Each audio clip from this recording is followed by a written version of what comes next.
I'm grateful to Vanessa and the Bryant family for the opportunity to speak today. I'm grateful to be here to honor Gigi and celebrate the gift that Kobe gave us all. What he accomplished as a basketball player, as a businessman and a storyteller, and as a father. In the game of basketball, in life, as a parent, Kobe left nothing in the tank. He left it all on the floor.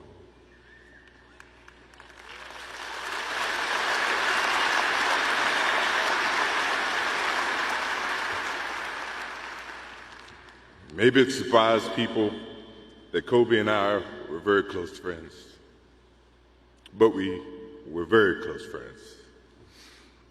Kobe was my dear friend. He was like a little brother.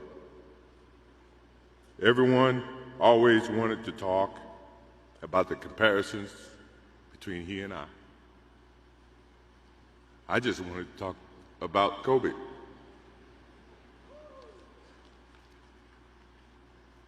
You know, all of us have brothers and sisters, little brothers, little sisters who, for whatever reason, always tend to get in your stuff, your closet, your shoes, everything. It was a nuisance, if I can say that word. But that nuisance turned into love over a period of time, just because the admiration that they had for you as big brothers or big sisters. The questions, the wanting to know every little detail about life that they were about to embark on. He used to call me, text me, 11:30, 2:30, 3 o'clock in the morning,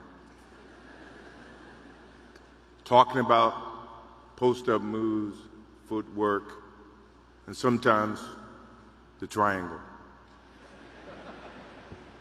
At first, it was an aggravation.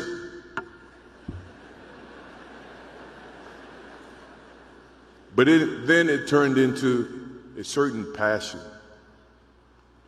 This kid had passion like you would never know. And it's an amazing thing about passion. If you love something, if you have a strong passion for something, you would go to the extreme to try to understand or try to get it. Either ice cream, Cokes, hamburgers, whatever you have a love for. If you have to walk, you would go get it. If you have to beg someone, you would go get it. What Kobe Bryant was to me was the inspiration that someone truly cared about the way I played the game or the way that he wanted to play the game. He wanted to be the best basketball player that he could be. And as I got to know him, I wanted to be the best big brother that I could be.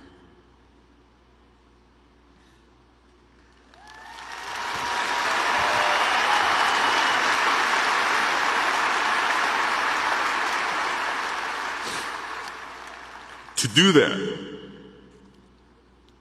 you have to put up with the aggravation, the late night calls, or the dumb questions. I took great pride as I got to know Kobe Bryant that he was just trying to be a better person, a better basketball player. We talked about business. We talked about family. We talked about everything. And he was just trying to be a better person. Now he's got me. I'll have to look at another crime meme for the next.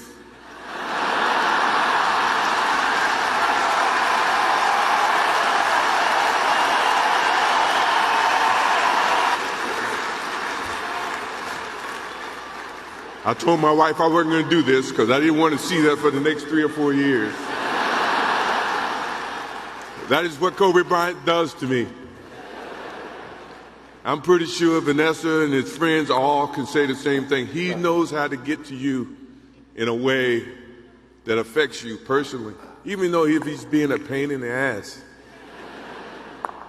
But you ever have a sense of love for him in the way that he can bring out the best in you.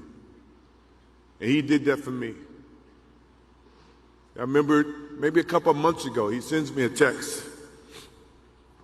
And he's saying, I'm trying to teach my daughter some moves. And I don't know what I was thinking or what I was working on. But what were you thinking about when you were as you were growing up, trying to work on your moves? I said, what age? He says, 12. I said, 12, I was trying to play baseball.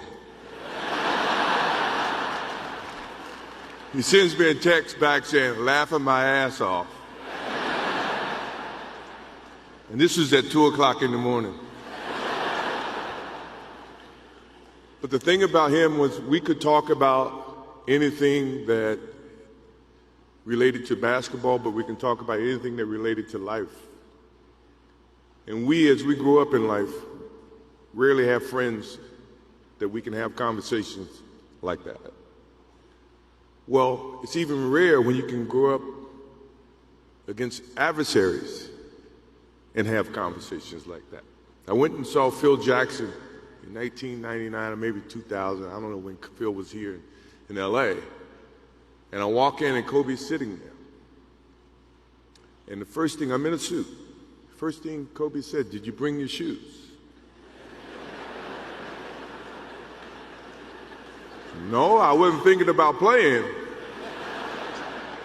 But his attitude to compete and play against someone he felt like he could enhance and improve his game with. To me, that's what I loved about the kid. Absolutely loved about the kid. No matter where he saw me, it was a challenge. And I admired him because his passion, you rarely see someone who's looking and trying to improve each and every day, not just in sports, but as a parent, as a husband. To Vanessa, Natalia, Bianca, Capri, my wife and I will keep you close in our hearts and our prayers. We will always be here for you, always. I also want to offer our condolences and support to all the families affected by this enormous tragedy. Kobe gave every last ounce of himself to whatever he was doing. After basketball, he showed a creative side to himself that I didn't think any of us knew he had. In retirement, he seemed so happy. He found new passions, and he continued to give back as a coach in his community.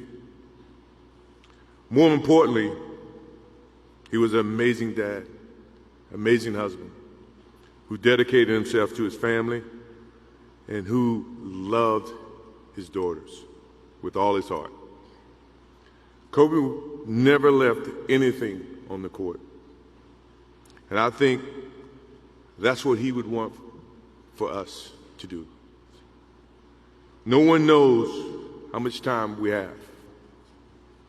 That's why we must live in the moment. We must enjoy the moment.